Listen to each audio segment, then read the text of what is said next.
Bismillah, walhamdulillah, wassalatu wassalamu ala rasulillah. We start as we always do, first and foremost by thanking and praising Allah and asking Him to bless and protect our Prophet. Assalamu alaikum everyone, and welcome to our 28th section of this Heart to Heart series. Today we'll be talking about the 28th juz of the Quran. This juz starts off with Suratul Mujadila or Mujadala, which is surah number 58, and it continues all the way through Suratul Tahrim, which is surah number 66. The overall content of this juz is involving rules, regulation, building and developing a community of Medina. I want to focus on an ayah that's often recited in prayers that we often may hear in Maghrib or Isha salawat, which is from Surah Al-Hashr. Surah Al-Hashr, which is surah number 59. And this is ayah number 21. It's ayah number 21, a very beautiful, powerful ayah, where Allah, He says, لو أنزلنا هذا القرآن على جبل لرأيته خاشعا متصدعا من خشية الله وتلك الأمثال نضربها للناس لعلهم يتفكرون. If we sent this Quran down onto a mountain, you would see that very mountain starting to weaken, to shake, to buckle, starting to crack and break down, despite the colossal strength, power, and magnitude of that mountain. These are the types of examples that we give to humanity. Perhaps they'll think about them. Perhaps they'll think about them.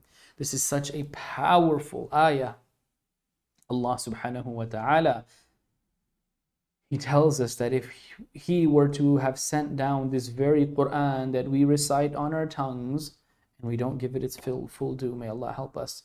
If He sent down this Quran onto a mountain, the mountain would become weak. The mountain would humble. It would become khashi'an because of the weight of the Quran, because of the severity and power and impact of the Quran. We think of mountains as giant, massive, strong, colossal, objects. And no doubt they are. They are crazy, massive. But the weight, the magnitude, the power, the strength, the impact of the Quran is far greater. It's far greater. Just yesterday we talked about how our heart should have a sense of humility and subservience to the Quran. And تَخْشَعَ قُلُوبُهُمْ لِذِكْرِ اللَّهِ, that our heart should have khushu', humility, awe, subservience, submission to the Quran. And that's the same concept being referred to here. The mountain without a heart, without a brain, without a soul, is better able to react to the Quran than most people. The mountain would submit, literally, physically, unable to contain its submission. Whereas most human beings, we don't submit. Have we in our hearts become so hard, so dead, that we're harder than a mountain? The mountain cannot help itself from softening, from humbling, from becoming weak and buckling and shaking and submitting because of the gravity of this Quran, the extreme weight and burden. The expectations laid out by Allah in the Quran is something to think deeply about. It requires an active effort from every human being to fix, to change myself, to change yourself, to change ourselves for the better by adhering to, sticking to, submitting, obeying what Allah has told us in the Quran. And as I obey, as you obey, we thus submit to our Master, Allah. The mountain would start to buckle and crack, mutasaddi'an, literally start to crack, perhaps even start to implode. Its physical strength will be put to the test. Its ability to stand and hold itself together. Its very being, a giant, massive physical object, will start to be challenged and put to the test. Yet we human beings, I just walk around with the Quran as if it's lighter than a feather. This may seem very scary, and a part of it really is. But there's a hopeful indication here. There's a hopeful indication here. Human beings can live up to the expectations of the Quran. One of the reasons why the mountain would start to buckle and shake and crack and tremble is not just because of the magnitude, but because it finds itself unable to submit, unable to fulfill the commands laid out in the Quran. And so whereas a mountain would just shatter because it's, I can't do this, Allah has blessed us human beings. Allah has given us the capacity, the ability to humble ourselves, to choose to humble ourselves, to allow ourselves to obey the commands of this book. Allah has given us the faculties, the ability to understand, implement, think about, live by this Quran. He gave us the choice of obedience or rejection, to submit or to disobey. And if we obey, if we live by this book, if we submit to the commands of Allah, if we understand this book, think deeply about this book, if we nurture and grow our hearts with revelation, we don't water it with water, we water it with Quran and understanding who Allah is and what Allah is telling us, it's as if we'll be stronger, more powerful than a mountain. If our hearts can uphold the tenets of this book, if our hearts can obey and submit to this book, our Iman will be stronger than a mountain. Perhaps that is one of the indications here. Maybe not physical strength, maybe even physical strength, but definitely the strength of our hearts, of our Iman and our unwavering dedication and obedience to Allah. With that being said, perhaps we can connect and understand this ayah in light of another ayah, another verse from Surah Al-Furqan, Surah number 25, ayah number 32, where Allah He says, وَقَالَ الَّذِينَ كَفَرُوا لَوْلَا نُزِّلَ عَلَيْهِ الْقُرْآنُ جُمْلَةً وَاحِدَةً كَذَلِكَ لِنُثَبِّتَ بِهِ فُؤَادَكَ وَرَتَّلْنَاهُ تَرْتِيلًا. The disbelievers, they asked, why wasn't the Quran revealed to Muhammad all at once? Why didn't he just get the whole book cover to cover all at once?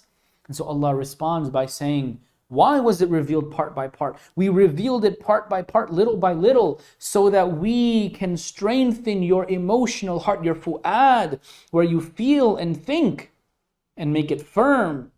And so we can explain it to you part by part. So you don't have to take it all at once. There's times and places you take it part by part. You grow because of it. This should also give us added hope. This Quran in its magnitude wasn't revealed at once. And thus there's a benefit in us growing step by step through the Quran. This doesn't mean we don't obey and say, oh, I'll start obeying that rule then. I'll start staying away from these sins of the Quran once I get there. No, that's not the point here. But we have a continuous relationship that we grow and develop with the Quran day after day. A lifelong journey with the Quran. Yes, this ayah was revealed to our beloved Prophet Muhammad sallallahu alaihi wasallam. May Allah bless and protect him. But we can glean some personal lessons for ourselves in our journey to learn, understand, connect with, reflect about, over, and live by the Quran. There's a beautiful hidden wisdom that this is a lifelong journey. It's a journey that will allow us not only to save us from burnout, because it's gradual, it's continuous, but rather that our hearts and conviction becomes even stronger day by day and allows us to learn and understand the Quran and connect it to our life experiences. That a 5-year-old doesn't have to get and live by all of the Quran right at once.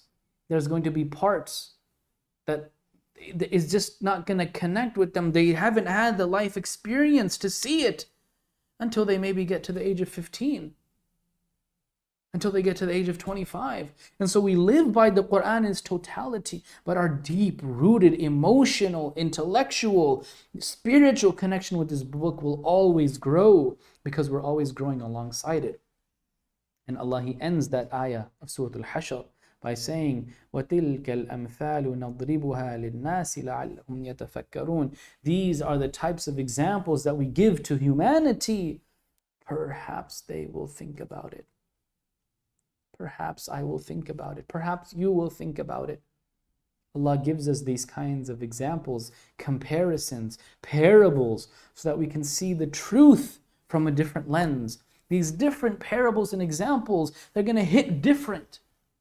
Sometimes it's about a mountain. Sometimes it's about the Prophet ﷺ. Sometimes it's about rainwater. Sometimes it's about vegetation and plants. Sometimes it's about a fly. Sometimes it's about two people. Allah paints this so it strikes differently. It strikes differently. It hits us at different times in our life. We connect differently as we grow. Everyone is different in how I speak, how you speak, how I understand, where you gain understanding. And we can still come to a correct conclusion. And so thus Allah gives us a variety of stories, examples, realities, so that each and every single human being finds something that jives with their thinking process, so that we all arrive at the same truth. There is nothing worthy of worship, unquestioned, devoted, enslaved submission other than the one true God, Allah, and whatever His Messenger Muhammad sallallahu alaihi wasallam has told us. And this book, the Quran, is without a shadow of a doubt the truth revealed by Allah Himself.